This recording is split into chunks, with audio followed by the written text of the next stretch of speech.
Hello, and welcome to this 2024 United States presidential election prediction.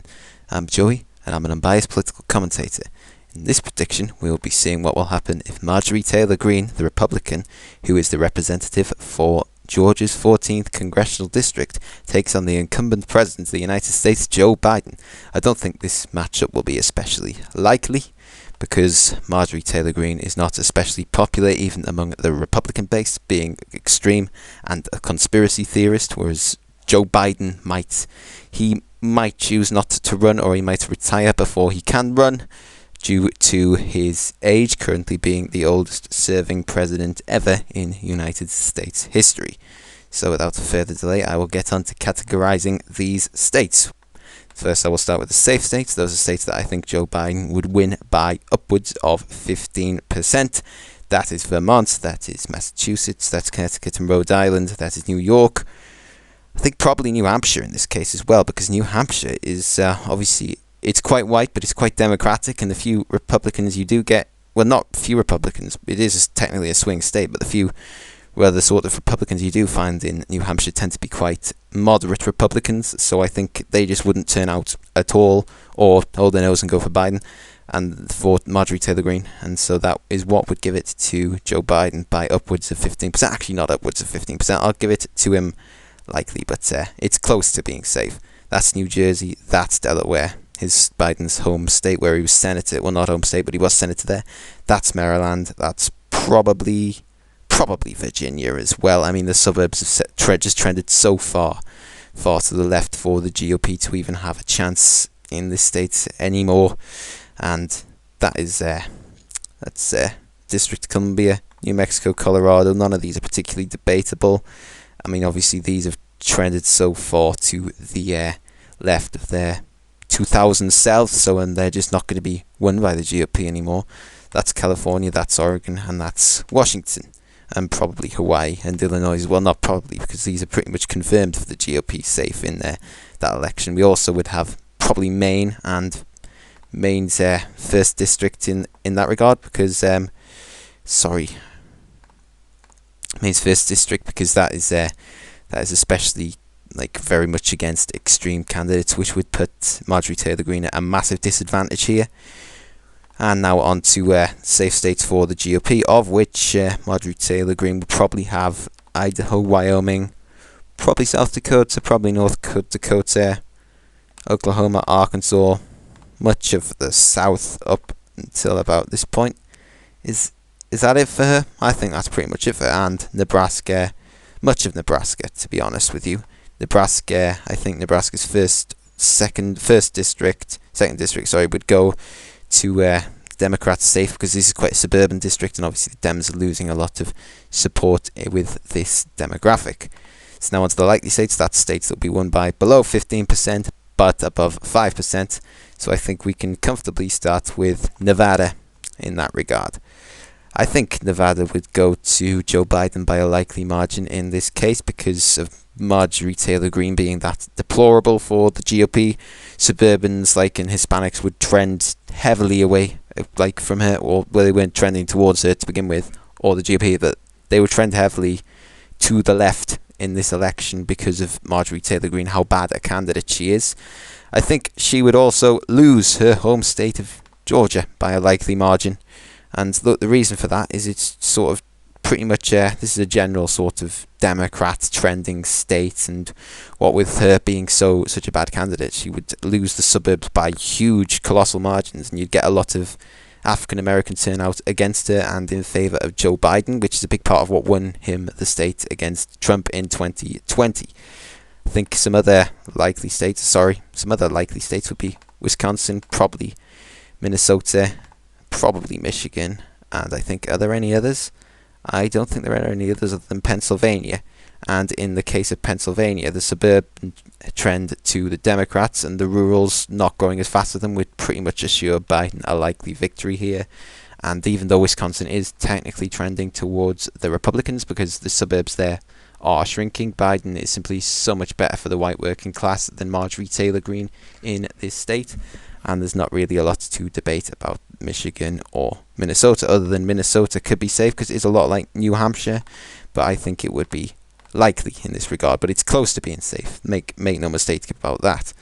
I think even Arizona might be a likely Democratic state, and Joe Biden, as you can see, has already won by quite a lot, and Joe Biden would be likely because, look, Biden performed so well in the Maricopa. Well, he didn't perform that well, but he won the Maricopa suburbs, and Marjorie Taylor Greene being such an extreme candidate, like extreme candidates don't do well in the suburbs, so she would totally fail here.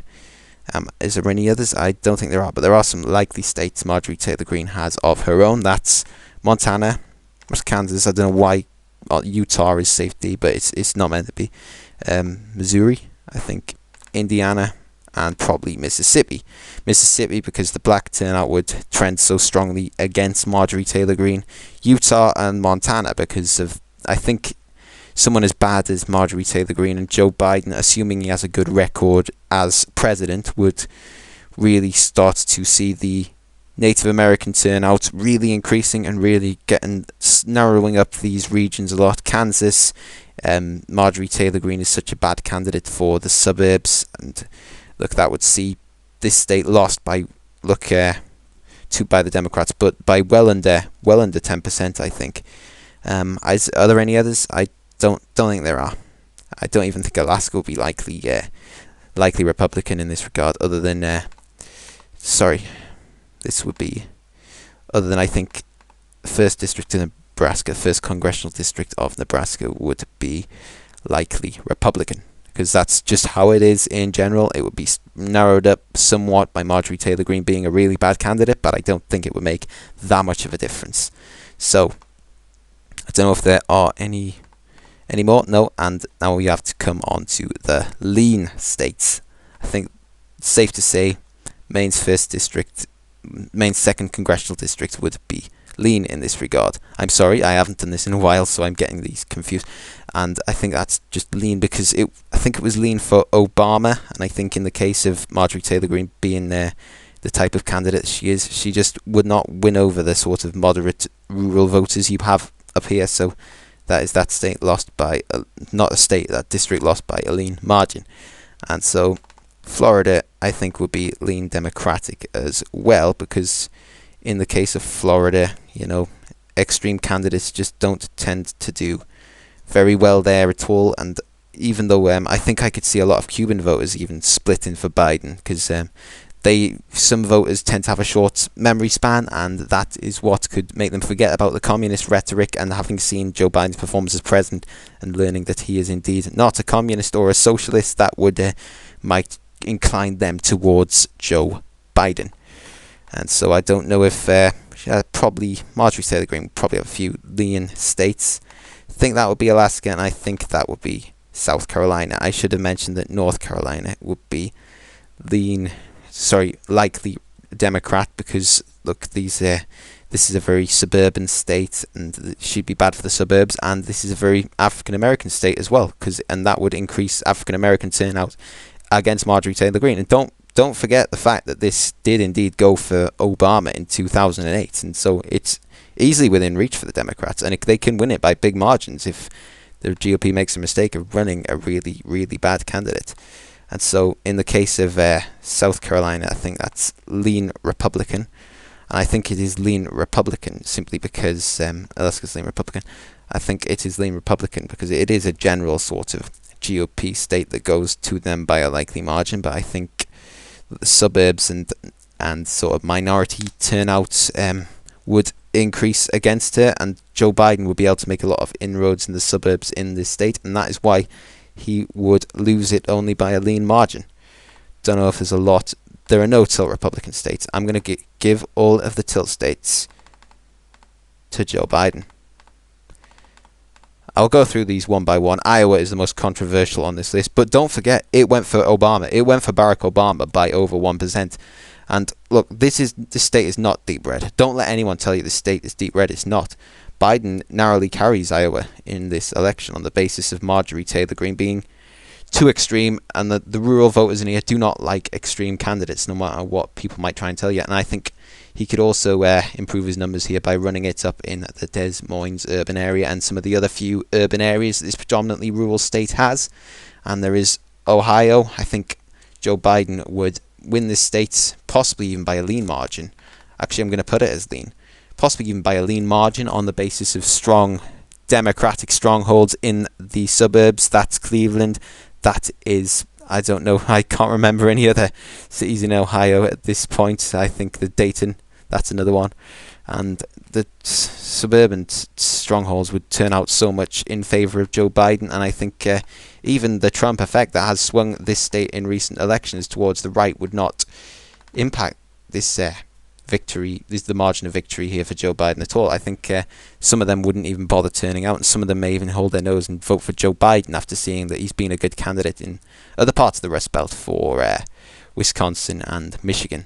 So that is what gives Joe Biden the victory in Ohio. And in the case of Texas, this flips in 2024. I'm thinking it'll flip later than 24 in most cases, but this in this particularly unusual case, it would flip on, because Biden, when there's an incumbent president, he usually does better with their Hispanic voters, and I think it would flip on the basis of Joe Biden's improvements with Hispanics, in particular the Rio Grande Valley.